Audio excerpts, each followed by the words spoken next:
Alchemy. So, how did alchemy start? Where did it come from? What are the origins of this thing? Anybody who's studying it might already know that most of the Western tradition, which is what we're following when we're researching alchemy for the most part, has its origins in Egypt.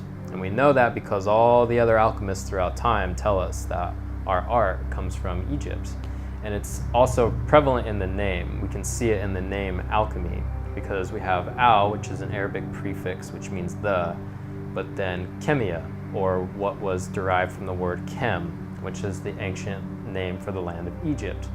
So we can see that even with the word alchemy, it's the art of Egypt, and the Arabics told us that in its word. So our starting story, or our story starts, I should say, in Egypt. And from there, we have alchemy as coming from the god Thoth. So the Egyptians had all of these deities, these gods, but they called them netters.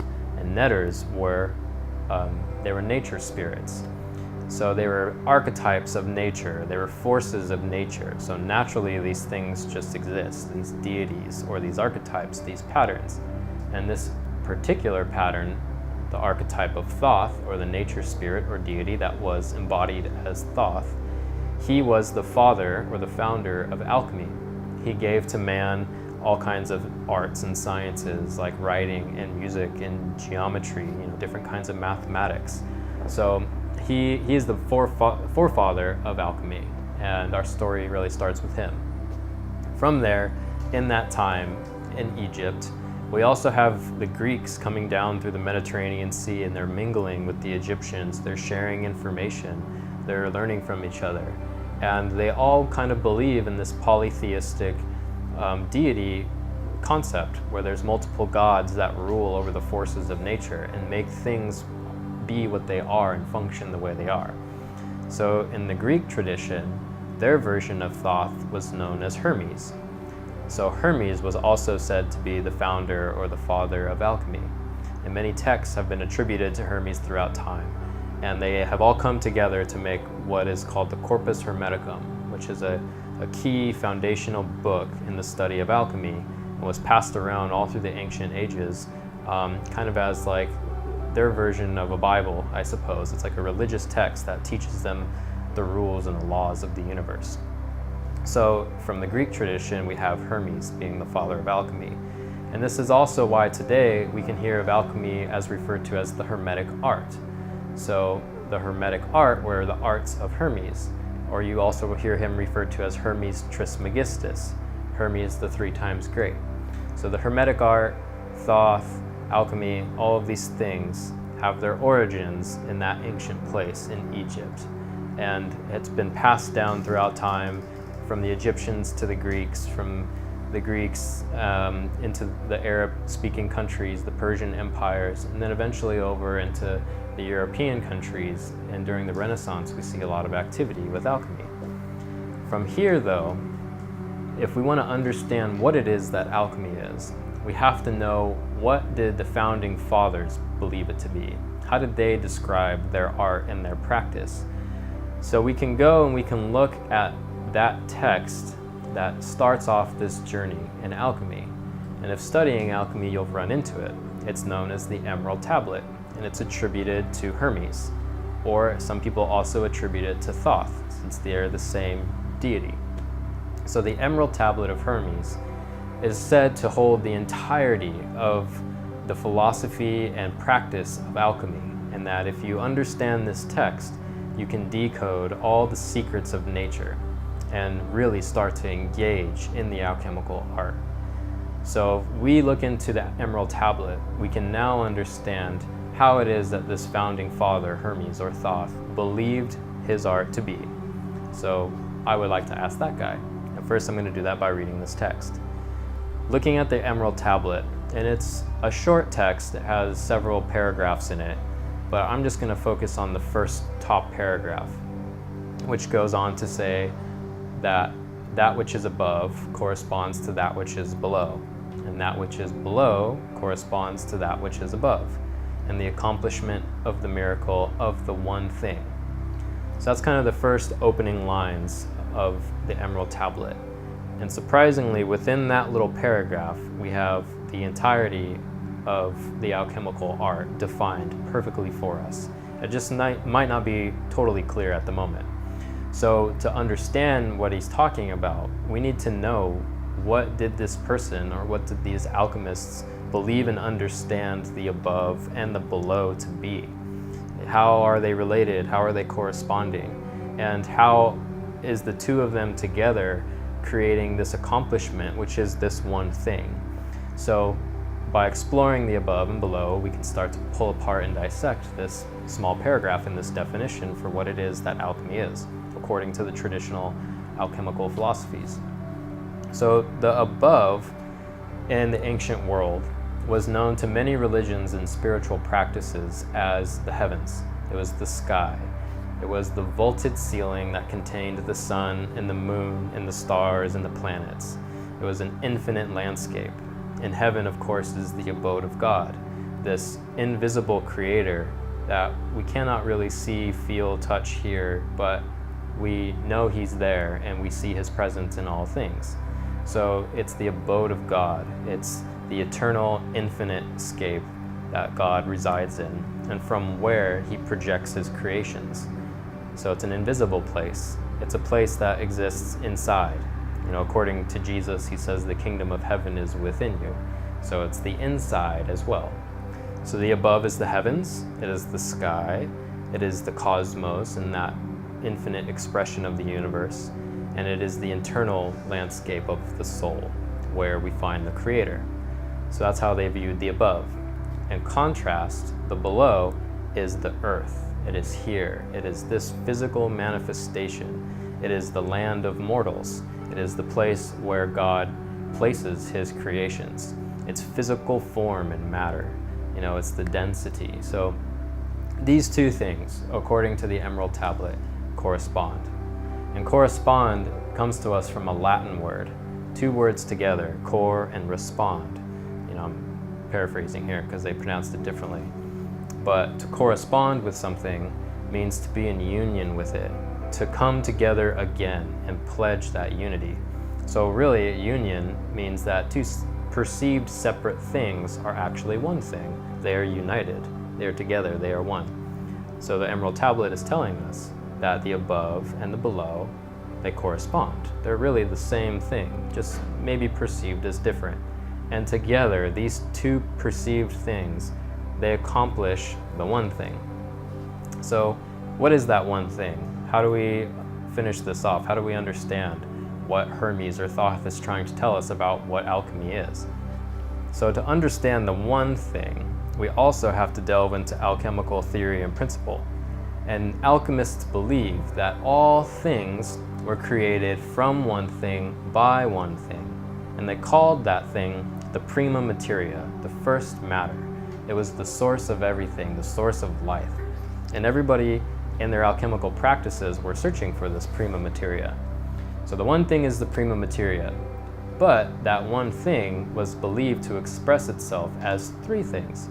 So this is where we get the concept of a trinity in all these different religions or medicinal practices. You see it in Chinese medicine, you see it in Christianity, you see it in Ayurveda. It's all over the place. These three things, these three principles that point to the one thing. So alchemy has its three principles, its trinity. This one thing is expressing as these three. To us, a principle is a foundational truth. So when you've used up all your cognitive reasoning and you can no longer intellectually reduce the meaning or purpose of something, you hit a dead end. Then you have hit the dead end of the reasoning power and you've come to a foundational principle, a foundational truth. There's three things in the alchemical tradition that were inside all of everything, all of creation. So everything in creation is made out of these three principles. Every rock, every plant, every animal, every star, every person, everything has these three principles at its core. And they named these principles. They give them code words. The code word for the first principle was sulfur. There's a little triangle with a cross underneath it to symbolize it. And the hieroglyph or the symbol holds all the information, but that's can be reserved for another conversation, where we can go into debunking kind of all the symbolism and what it means. But sulfur was the first principle, and sulfur was a code word for the soul. The second principle was known as mercury, and that was a code word for the spirit. And the third principle was the salt, which was a code word for the body. So if we want to understand what the one thing is, we have to understand its three principles, its three truths. And if we are to understand the three principles, we have to know what a body, a soul, and a spirit are. So each of these things has all these different ways of describing it. And if you ask any one person, what is a soul, what is a spirit, you'll get different definitions. And most of those definitions won't agree, but many of them will also paint the soul and the spirit as being the same things. But by looking into the definitions, we can see exactly what these things are. And it's really easy to just go and look up, what is a body, what is a soul in a dictionary, and you can get these same definitions that I'm using right now. So the first one should be easy, the first principle of a body, which is the alchemical salt. Because you see bodies all day, every day. You have a body, you interact with other bodies, you can move this body. This body can pick up another body and move it from place to place. So the body is pretty obvious. We see it, hear it, feel it, know it, interact with it every single day. But when you go and define it, it becomes a little bit more elusive as to what it really is. So the definition for a body is a material structure that embodies or gives concrete reality to something abstract. That sounds pretty straightforward, but it gets a little weird if you're paying attention, because it says that the body is something that is giving a concrete reality to something that is actually not real, an abstract. An abstract is just an idea. So a body is making an idea be perceived as concrete, as real, as actually here. But that's not really the case. So ideas are being structured and embodied according to the definition of body. And where do ideas come from? And that goes exactly into our next principle. So if our first principle, salt, is just ideas being structured, well, then our next one leads into mercury, which is the spirit. Where do ideas come from? Well, the spirit is defined as the mind very easily by most dictionaries. And the mind, of course, is what generates mental activity, and thoughts and ideas come from the mind. So the spirit is the mind. The mind is generating thoughts. Those thoughts are being structured, and they give the perception of a form, a concrete reality, which is the body. So really, the body is just structured thought patterns and nothing more. And we're perceiving it to be real. So from there, if we were going to understand the next principle beyond spirit, what is sulfur, what is the soul, well, we can look into our definition of spirit, which is the mind. And the mind is defined as an inherent faculty of consciousness.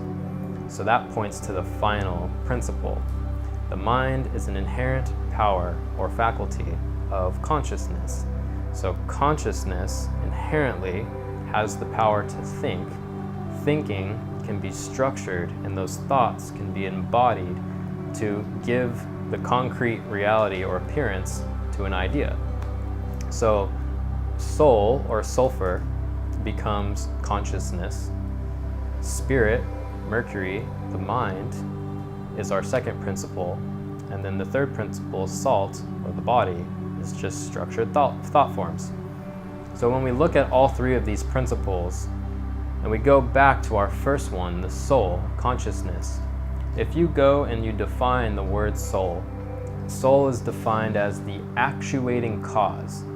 So that pretty much sums it up right there. Like sulfur, soul, consciousness is defined as the actuating cause of what? Of everything. It's the actual cause. It inherently starts thinking, and the thinking generates the form that it is perceived to embody. So that also points back to that one thing that we found in the emerald tablet. That one thing, the prima materia, well, if it is believed to be the source, if it is believed to be the thing that all life is coming from and is giving life and giving manifestation in reality. It's the backing to it all. It's the foundation to it all. If that thing is the actuating cause, the prima materia, well, we find that soul has the same definition, the actuating cause. So we know that soul and prima materia are now the same thing. So the soul, or the consciousness, must be the one thing. So if we go back and look at the Emerald Tablet now, and we know the above to be the heavens and the inside invisible infinite landscape, which is the source of the below, then it must be the actuating cause of the manifestation. So it is the soul. So the above is consciousness, and it corresponds or relates to the below, which is the manifestation and the body. So now we can redefine alchemy, and we can know what Hermes or Thoth is telling us in the Emerald Tablet. And I like to define it nice and simply by saying that alchemy is the understanding of the relationship between consciousness and matter. So that should be our standard definition for alchemy now. We now know of all of its three principles, how the mind, body, or how the soul, the mind, and the body all come together, and they make this one thing, this one experience. And that experience is coming from the soul. That soul is the prima materia, and when you learn about alchemy, engage in alchemy, do alchemy, what you're doing is you're applying your understanding of how consciousness relates to matter. How does it relate to matter? Through the mind, Mercury, because we know that soul generates the mind inherently has the power to think, and that generates matter, or the impression of perceived form. So soul and matter are joined together by their bridge, which is Mercury. In mythology, Mercury is the Roman version of Hermes. So now we have Mercury, Hermes, and Thoth. They're all the same guy. They're all the same deity, the same archetype. And Mercury, as we can see in our three principles, is defined as the mind. So the mythology points to this also being true. Mercury was said to be the messenger of the gods. He traveled back and forth between the realm of the gods in the eternal places, the infinite abode, the heavens that they lived in. He traveled from there down to earth, the physical manifestation, and he was the messenger of the gods. He bridged the gap between mortal man and immortal deity. So Mercury, the mind, Hermes, Thoth, all of these things, the same thing, are how consciousness and matter are related. They're related through the mind. So that means that the Hermetic art, alchemy, is really a science of mind. It's an understanding of how consciousness relates to matter, which means we have to understand how the mind operates. When we understand how the mind operates, we can begin to do alchemy, as people say, engage in alchemy, apply alchemy outside of ourselves and inside of ourselves.